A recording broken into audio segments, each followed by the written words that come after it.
मध्य प्रदेश के तमाम शासकीय अधिकारियों कर्मचारियों की नज़र आज न्याय के मंदिर मध्य प्रदेश हाई कोर्ट की मुख्य पीठ की तरफ थी। वो इसलिए चूँकि मध्य प्रदेश में पदोन्नति में आरक्षण के मामले पर आज बहुप्रतीक्षित सुनवाई हुई थी।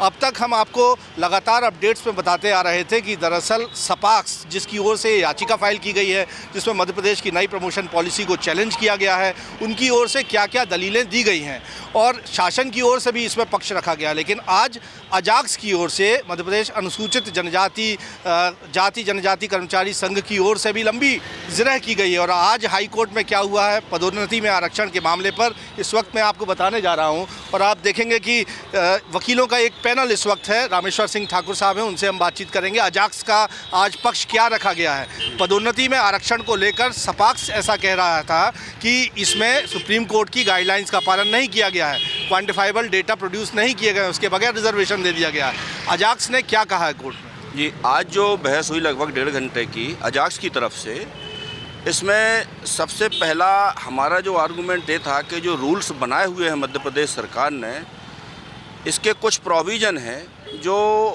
अनकॉन्स्टिट्यूशनल हैं। जैसे कि रूल्स में प्रोवाइड किया गया है कि सबसे पहले आरक्षित वर्गों को प्रमोशन के लिए शॉर्ट लिस्टेड किया जाएगा, जबकि सुप्रीम कोर्ट और कॉन्स्टिट्यूशन ये बोलता है कि सबसे पहले अनारक्षित पदों की पूर्ति होगी, इसके बाद फिर आरक्षित वर्गों का रिक्रूटमेंट या प्रमोशन होगा। तो इस मुद्दे को लेकर के आज बहस हुई। कोर्ट ने बोला कि भाई आपने इसको चैलेंज क्यों नहीं किया।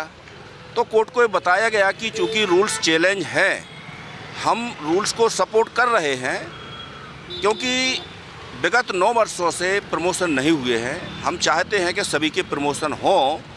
चूँकि ये कॉन्स्टिट्यूशनल एम्बिगुटी रूल्स में है तो भले ही रूल चैलेंज नहीं है, लेकिन कोर्ट चूँकि रूल की कॉन्स्टिट्यूशनल वैलिडिटी एग्जामिन कर रही है, तो ये बताना हमारी ड्यूटी है कोर्ट को। और कोर्ट को इस चीज़ को बताया तो कोर्ट को भी पहली बार इस चीज़ को समझ में आया कि इसमें एम्बिगुटी है। बाकी जो अजाक्स का प्रमुख तर्क था कि जो सपाक्स की तरफ से जो याचिकाएं हैं, याचिकाकर्ता हैं, उनका क्रीमी लेयर का कॉन्सेप्ट मेन था इसमें। तो क्रीमी लेयर के बारे में आज कोर्ट को डिस्टिंग्विश कर दिया गया है कि क्रीमी लेयर प्रमोशन में किसी भी सूरत में लागू नहीं हो सकता है। और इसको लेकर के जनरल सिंह 2 में स्पष्ट रूप से कह दिया गया है। और इंदिरा साहनी की जो 9 जजेस बेंच है, उसमें भी इस बात को अपहेल्ड किया गया है कि SC/ST पर किसी भी सूरत में क्रीमी लेयर अप्लाई नहीं हो सकता है। बार बार पिछली सुनवाइयों में भी सवाल उठा है कि मान लीजिए कोई IAS है और वो क्रीमी लेयर में आता है, तो उसका अगर मान लीजिए बेटा है तो उसको भी आरक्षण में रिजर्वेशन क्यों दिया जाए? देखिए, एक कॉन्सेप्ट अलग है। पिछली सुनवाई में कोर्ट ने इस बात को क्वेरी की थी कि प्रैक्टिकल रूप से इसमें क्रीमी लेयर कॉन्सेप्ट लागू नहीं किया जा सकता। सपोज 10 IAS हैं, 10 IAS में से 5 रिजर्व के हैं, 5 अनरिजर्व के हैं, तो 10 का जो सैलरी होगी वो तो सेम है, इनकम भी सेम है। तो इसमें फिर प्रमोशन के लिए क्रीमी लेयर कॉन्सेप्ट आप कैसे व्यवहारिक रूप से लागू करोगे, ये बात इसमें आई थी। तो ये बात स्पष्ट हो चुकी थी कि प्रमोशन में क्रीमी लेयर वाला कॉन्सेप्ट नहीं आ सकता है। दूसरा जो महत्वपूर्ण मुद्दा था डाटा का, तो डाटा के संबंध में SC/ST का प्रत्येक 10 वर्ष में जातिगत जनगणना होती है और एक कॉन्स्टिट्यूशनली मैंडेटरी रिक्वायर्ड है कि सरकार को SC/ST के डाटा कलेक्ट करना ही पड़ेंगे। अलग से डाटा कलेक्ट करने की कोई व्यवस्था ना तो किसी जजमेंट में कही गई है, ना ही संविधान में। जहाँ तक एडिक्वेसी रिप्रेजेंटेशन वाली बात है, तो उस बात को भी लेकर के सुप्रीम कोर्ट के वेरियस जजमेंट्स हैं कि जो इनके जातिगत जनगणना है वही डाटा इसमें यूज हुए हैं। और चूंकि मध्य प्रदेश में SC का 16% और ST का 20% रिजर्वेशन है, सेम यही रिजर्वेशन X और Y के मान में नियम में प्रिस्क्राइब करते हुए और निर्धारित किया गया है। तो डाटा वाला मुद्दा जो है, हालांकि डाटा पेश किए गए हैं, सरकार ने भी किए हैं और हमने भी डाटा इसमें पेश किए हैं। तो डाटाओं को जहाँ तक देखते हैं कि ओवर रिप्रेजेंटेशन SC/ST का कहीं नहीं है। जहाँ तक डाटा हम मंत्रालय के देखते हैं और लगभग 36 डिपार्टमेंटों के डाटा हैं, तो इसमें से ओवर रिप्रेजेंटेशन के कहीं डाटा प्रतीत नहीं होते कि SC/ST का ओवर रिप्रेजेंटेशन है। जी, तो सपाक्स का कहना था कि ओवर रिप्रेजेंटेशन है, आप कह रहे हैं कि ओवर रिप्रेजेंटेशन नहीं है।